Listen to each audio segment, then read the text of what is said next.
You're listening to Antiwar Radio on Chaos Radio 95.9 FM in Austin, Texas, streaming live worldwide, KAOS959.com.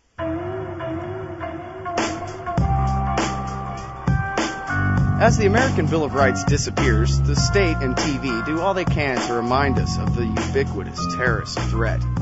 However, since 9/11, there have been quite a few terrorism cases in the United States that have turned out to be quite a bit thinner than the state had first alleged. Joining me this half hour is Becky Akers. Hi, Becky. Hi, Scott. How are you? I'm doing great. Welcome to the show. Thanks very much. It's a real pleasure to be with you. Well, thanks. And everybody, Becky writes regularly for the very libertarian LouRockwell.com, and her article, When the Devil Creates a Devil, is running at the top of the Viewpoint section today at Antiwar.com. Now, Becky, this article discusses a case that, contrary to most of these others, has not gotten very much publicity at all. The case of Shahawar Matin Siraj. That's right. 23, who 1 week ago was sentenced to 30 years in prison for conspiring to blow up the 34th Street subway station in New York City. That's right. And now apparently his family is being deported as well. This case should greatly concern all of us.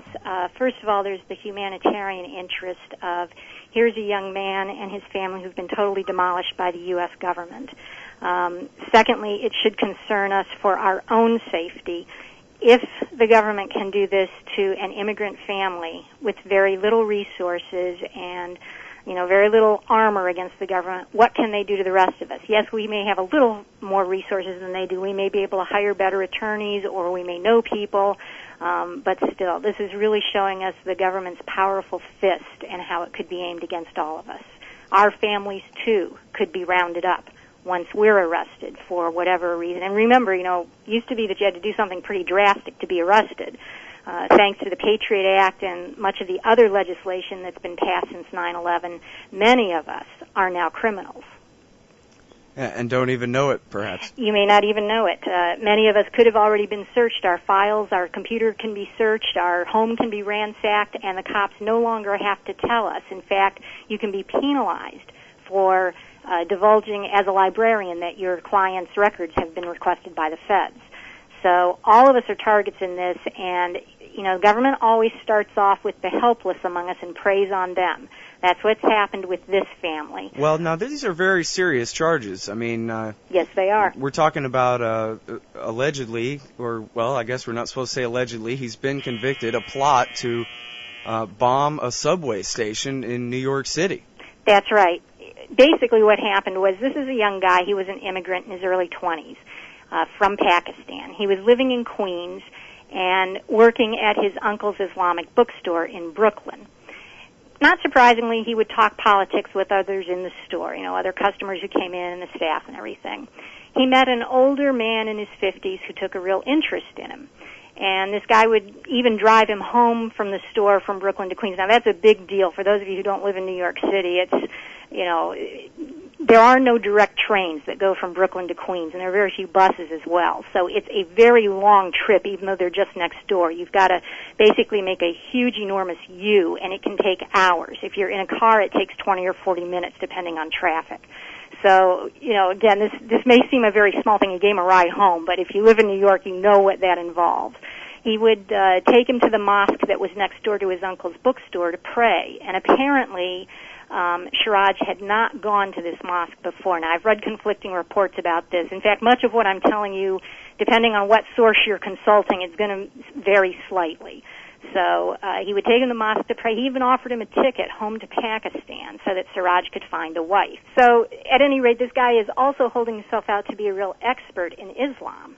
And he, is spiritually mentoring a young man who apparently didn't have too much interest in it prior to that. About 8 months into the friendship, this guy starts taping their conversations because he's been working the entire time undercover for the New York Police Department.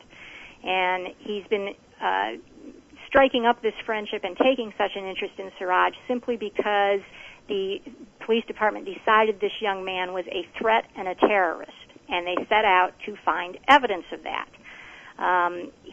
the older man's name is Eldawoody. Eldawoody shows Siraj pictures of the American atrocities in Iraq. He makes up some stuff, but a lot of what he showed him was pictures from Abu Ghraib and other, true incidents that he's showing him simply to inflame him. Siraj then comes up with a plan to bomb the Herald Square subway station after his mentor, Eldawoody, praised a plan that some other young man had come up with to blow up the bridges leading to Staten Island. So, all the way along, he's being carefully set up. He's being coached in how to respond, and as any of us would when talking to a friend, Siraj is seeking to establish common ground with this older man who seems to really be into Islam, who seems to be outraged at all these atrocities, who is saying to him, do you think we ought to do something? And Siraj says, yeah, we've got to do something to defend our people. This is terrible. Now, is this entrapment? Siraj came up with the plan by himself, apparently, to bomb the Herald Square subway station. It was very interesting. After he came up with his plan, he wavered quite a while about it. He'd one day be hot on it and the next day be cold. He told Eldawoody at one point he had to ask his mom if it was all right. He tried to back out of it. He told the informant that he had to ask his mom if it was okay. That's right. We're dealing again with a young man who doesn't seem to have a whole lot on the ball. He seems to have been fairly, I don't want to say sheltered, but he just doesn't seem to have made a lot of the connections most guys his age would. He seems very trusting and childlike in a lot of ways. And his mother and uncle and everyone in the family, as well as his attorney, have all said he's just not all there upstairs. So that's also very troubling. So what we're talking about here ultimately, or so far anyway, what we see here is a government informant who's being paid more than $100,000. That's right. Who finds the stupidest kid in the bookstore. Right. To see if he can trick him into saying something incriminating on tape, basically. There you go. Now, this kid he's not a criminal. He hasn't been to Pakistan or to train in a madrasa or anything, right? That's right. And in common law tradition, as America has, you have to have two things to have a crime. You have to have the mens rea, you have to have the motivation. You also have to have the actus reus, which means you have to have some kind of action to accompany that. Because all of us have bad thoughts from time to time. All of us have had somebody we've wanted to kill or we've been wronged and we're going to get them or whatever. You have to take action on that. It's interesting to me in the war on terror and actually the drug war and a bunch of other so-called wars, the government is increasingly getting away from that second qualification. There are lots of thought crimes out there now, and that basically seems to be what Siraj is guilty of, thought crime. And again, these thoughts planted by a government informant. Now, when Siraj was arrested, he was arrested a couple of days before the 2004 Republican National Convention, and he had a map of the Herald Square subway stop on him. That supposedly indicates that he was reconnoitering it and he wanted to bomb it, and that's why he had this map in his possession. Can we call that an actus reus? I don't think so. You probably could find people who will argue, yes, we can. But what I would say to them is, look at what this case is hinging on. Look at what has been done to entrap this young man. We can live in a perfectly safe society where we are preventing terrorism, giving the police face value here and saying, okay, this guy is a bona fide terrorist. You didn't egg him on. He would have come up with this all on his own. Okay. Is this the kind of society we want to live in, where we're turning each other in, where, remember this Eldawoody, the government informant, is attending this neighborhood mosque daily. He is sending daily reports from the mosque. He is concentrating on Siraj, yes, but he's also spying on everybody else there. Would any of us like to go to church and know that the guy in the pew next to us could be a government informant? Eldawoody at one point wrote down the license plate numbers of cars in the mosque parking lot. Is this the kind of society we want to live in, where you go to the gym and you wonder, the gal next to me on the treadmill, is she going to report that I was here? Has she been writing down my license plate number and giving it to the FBI? This is what's involved in preventing terrorism. And this is what the NYPD wants us to think is good work. And, in fact, it's fascinating to realize that the police undercover work that went on in this case, this is the first one that has come to trial for this counterterrorism unit that has been functioning at the NYPD. So there was a lot of official focus on this, even though there hasn't been that much public attention to it. This case is seen widely in official circles as justifying this enormous counterterrorism unit the NYPD has set up. Now, that's being done on my taxes, and a lot of your taxes, too, that come back to New York. The NYPD counterterrorism unit went from under 20 guys before 9/11 to anywhere from 1,000 to 4,000 today. I have found conflicting figures, and I'm sure that's deliberate. They've got guys stationed overseas reporting back to the NYPD. They've got these guys out there. Ray Kelly, who is the police commissioner here, brags that they are on 24/7 surveillance. They work 12-hour shifts. Basically, they're probably aware that we're talking right now. You know, I mean, you've got this whole department with not much to do. And so I think you're going to continue to see cases like Siraj's come to the forefront as these guys desperately scramble to find stuff that justifies their existence and their enormous budget. I'm Scott Horton. This is Antiwar Radio, and I'm talking to Becky Akers from LouRockwell.com. And her article is featured actually today on Antiwar.com, When the Devil Creates a Devil. And I guess if I can make the devil's case here, what we're talking about is massive death and destruction if this kid's successful. And right. So, okay, maybe we don't live up to all your funny little qualifications from ancient English common law, but after all, we're talking about people who ultimately are willing to die themselves in That's order right. to kill other people, and the English back in the days when that common law was written never had to deal with that problem. That's right, and it's interesting to me when I read the different proposals put out, especially here in New York, to fight terrorism. It's fascinating to me that nobody ever suggests, why don't we bring our troops home? Why don't we quit making enemies around the world that hate us so much because of what we have done in their countries, because of the troops and the barracks that we have established on what they consider to be holy ground in Saudi Arabia? Why don't we bring these guys home and quit running other countries' business? Maybe the rest of the world wouldn't hate us then. You never see that. You don't see any call to go back to the Constitution, which never, ever empowers the feds to do anything like this. And then look at what's been going on in this Muslim community in Brooklyn, where this undercover agent lived and worked for 2 years. And apparently this community is riddled with informants. I read one interview with a woman there who says, yeah, we know who they are. She said they think that we're all stupid.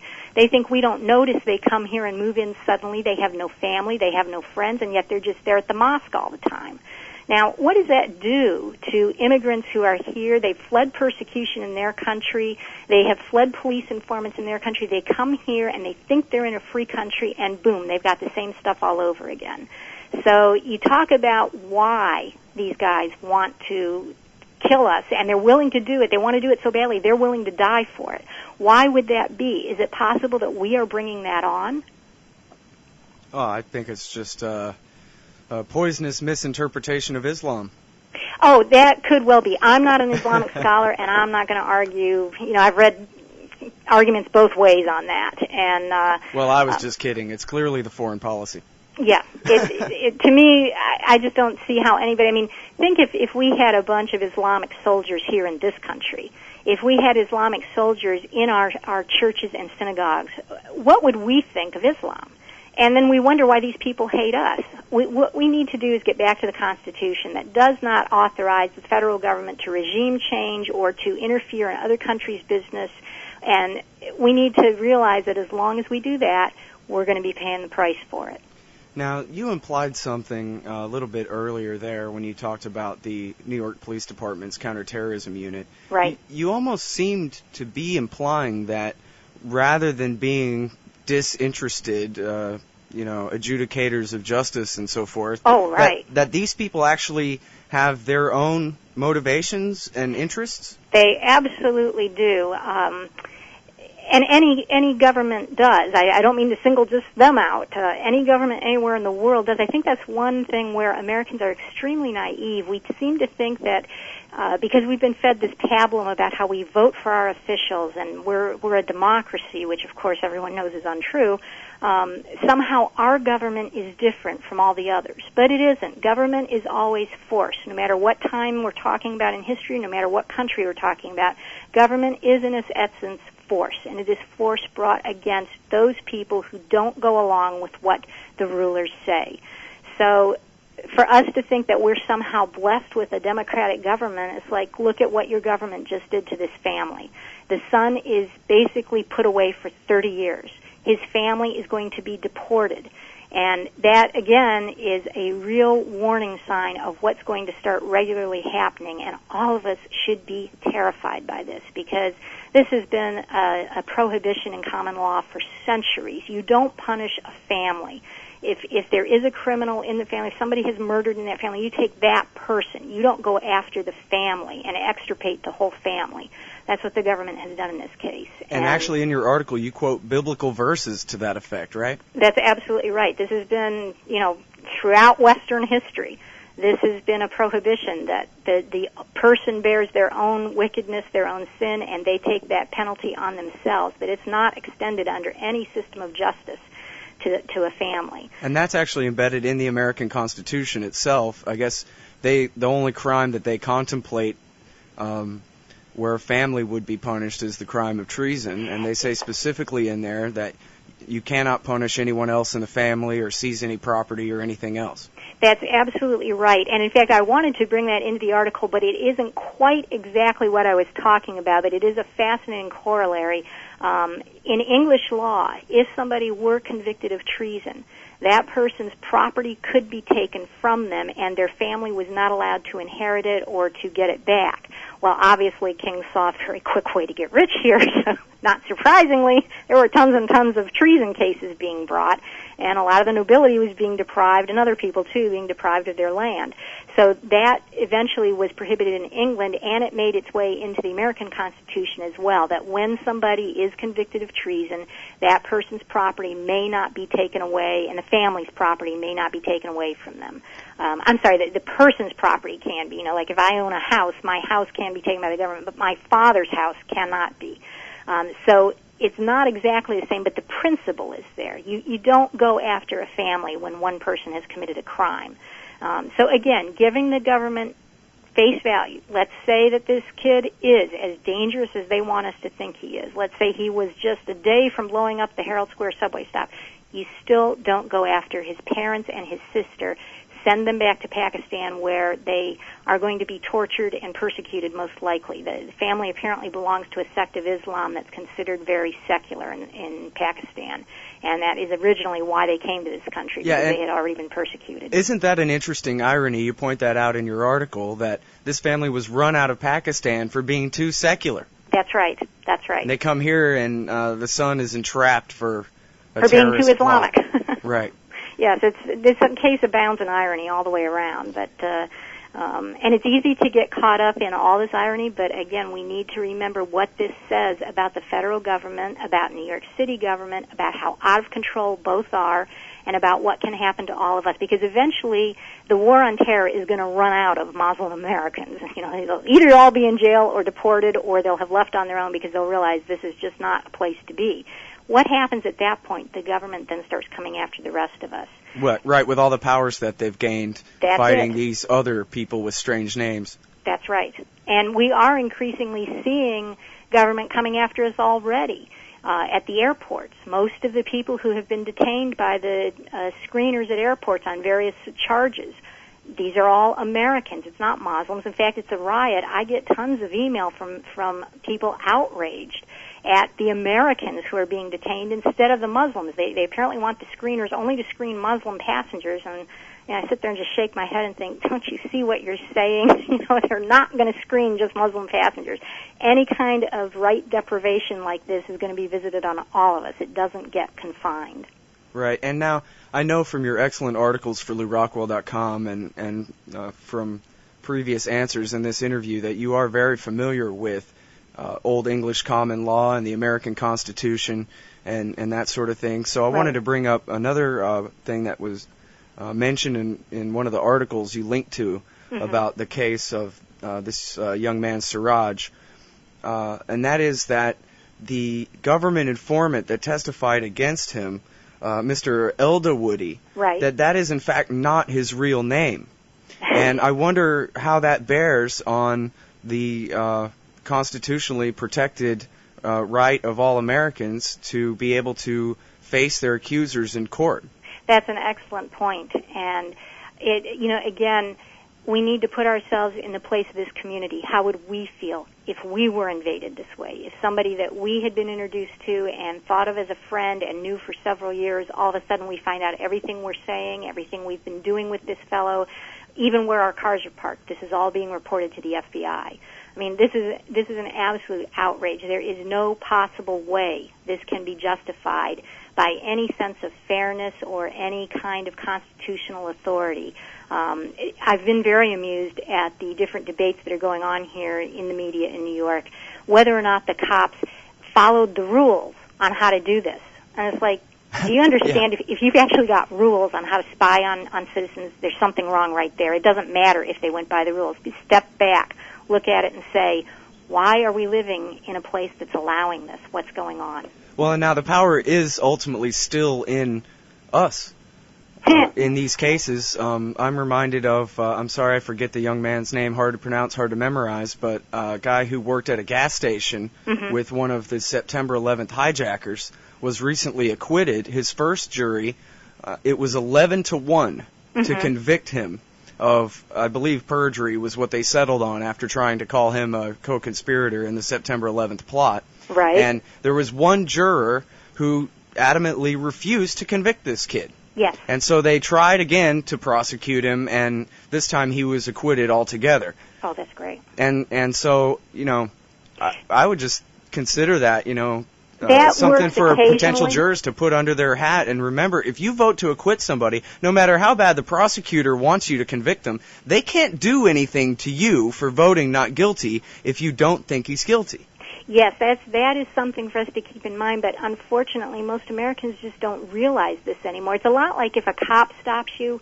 Prior to the passage of, or not the passage, but the Supreme Court decision last summer, I think it was, that we now have to show ID to cops on demand. Prior to that, most Americans didn't realize that if a cop stops you, you don't have to give him ID. And so most Americans turned over their ID without question. It's the same thing with Americans on juries.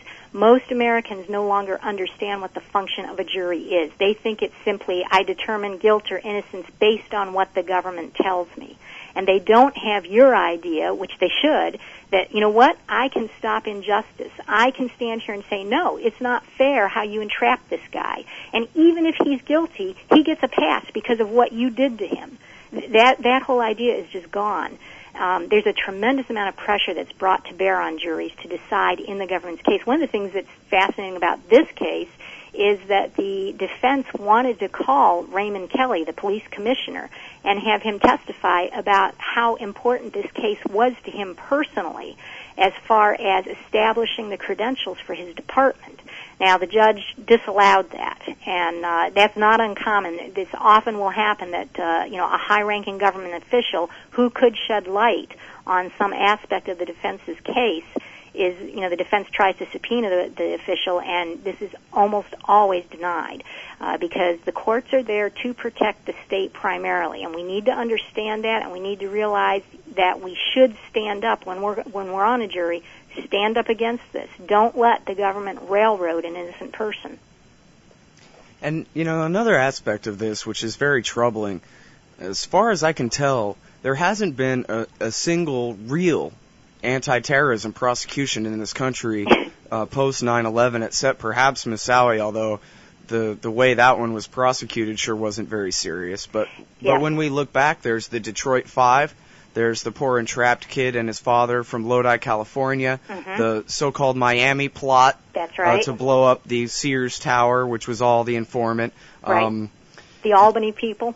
Right. The Lackawanna Six. Right. The Virginia paintball guys who were told either plead guilty or we're going to call you enemy combatants and turn you over to the Navy. Right. And now we even find out that Jose Padilla was considered harmless by the FBI agent who originally arrested him, who tried to concoct a dirty bomb plot and put Padilla at the center of it. That's right. I think what we need to do is follow the money.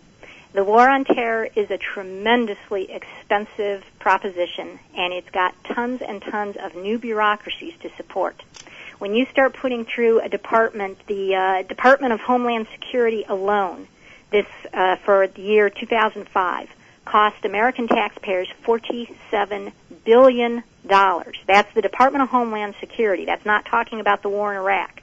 We add the war in Iraq in, and we're up into figures like $250 billion on top of the 47.3. Yeah, even more than that, really. Yes, you're right, because that figure, actually, I just quoted with the $250 billion comes from February of 2006. I saw a more up-to-date figure this morning of $400 billion. Right. So we have, but I'm going to exclude the war right now. Let's just talk about here in the United States, and just looking at the Department of Homeland Security. You've got people making $47 billion a year. Untold bureaucrats, huge cushy offices, big important jobs. They run around telling the rest of us how they're protecting us. They have got to have something to protect us too. Well, and fat contracts for favored companies is a big part of that too. That's the right. Corruption involved in awarding of those contracts. You're absolutely right. Iraq has seen enormous corruption in the contractors that have come in to, quote, rebuild what we have destroyed. I actually once met a guy who told me that his company makes the bomb sniffing equipment for the airports, and said that his company was the only one who their machine actually worked, which right. Who knows if that's even true, but his point was that none of the other stuff works at right. all. It's right. just a joke. Well, the other very interesting thing is you start investigating these companies' financial statements, and you'll find out often their contracts with Homeland Security will double or triple their revenues. So you not only have the direct government bureaucrats, and right now we're talking about an absolute army. There are 45,000 TSA screeners at the airports. That's the lowest level. I'm not even talking now about the bureaucrats, the Department of Homeland Security. You add all of this in. Then you add in the companies that are making oodles off supplying the screening equipment, the uniforms, the badges and whistles and wands. You've got so many people making so much money. And remember what we're going after here, supposedly. We're going after guys that live in caves. And so you've got a government out there with this enormous vested bureaucracy, all this taxpayer money that has been wasted. They have got to scare us silly and make us think there's an enemy out there worth all this. So it's just like the drug war. You've got little old ladies that need morphine to control their arthritis pain or whatever, and the government tries to tell us we're at danger from them. It's like, right. I don't think so. Well, and ultimately, bin Laden and Zawahiri escaped from Tora Bora, and chances are, particularly with the war in Iraq and the new generation of jihadists that have been trained and equipped there, that America truly does face a threat, as you pointed out earlier, from our continued interventionism and right. the blowback it creates. And when our government agencies are running around crying wolf all day, yes. We're going to end up getting taken by surprise. These people are going to be crying wolf so loud they're not going to hear or see the attack coming. That's absolutely correct. And the other thing that bothers me about this is Americans are very much like a guy being chased by a chihuahua who wanders or runs into a yard where Doberman Pinscher is. It's like, yeah, he's going to eat the chihuahua, but then he's going to come after you, buddy. We've got these little tiny guys living in caves trying to destroy the American way of life according to our government, and so we turn to the government to protect us. Well, boom, after the government gets done bombing the caves, they come after us because they've got all this power, all this money. They've got to keep it going. So it's fascinating on a related tangent to look at the TSA, the screeners at the airport, and what they have done there. There have been no terrorists uncovered by any TS screener at any U.S. airport. And isn't that fascinating to consider, of all the, hundreds of thousands, if not millions of friskings that have taken right. place, it's all been for naught so far. That's right. There has not been a serious threat uncovered anywhere. Now, I'm sorry, Becky, we're all out of time. Oh, well, we just got on it. my favorite topic, too. I'm sorry, yes, we're going to have to do a whole thing on the TSA, you and me, one day. That sounds great, Scott. Thank you so much. This has been a lot of fun. Oh, thank you, everybody. Becky Akers, she writes for the extremely libertarian LouRockwell.com. This has been Anti-War Radio for January 15th, 2007. Thanks, everybody, for listening. This is Radio Chaos 95.9 FM in Austin, Texas. And we'll be back here tomorrow from noon to 1 o'clock. Also, check out the archives at antiwar.com.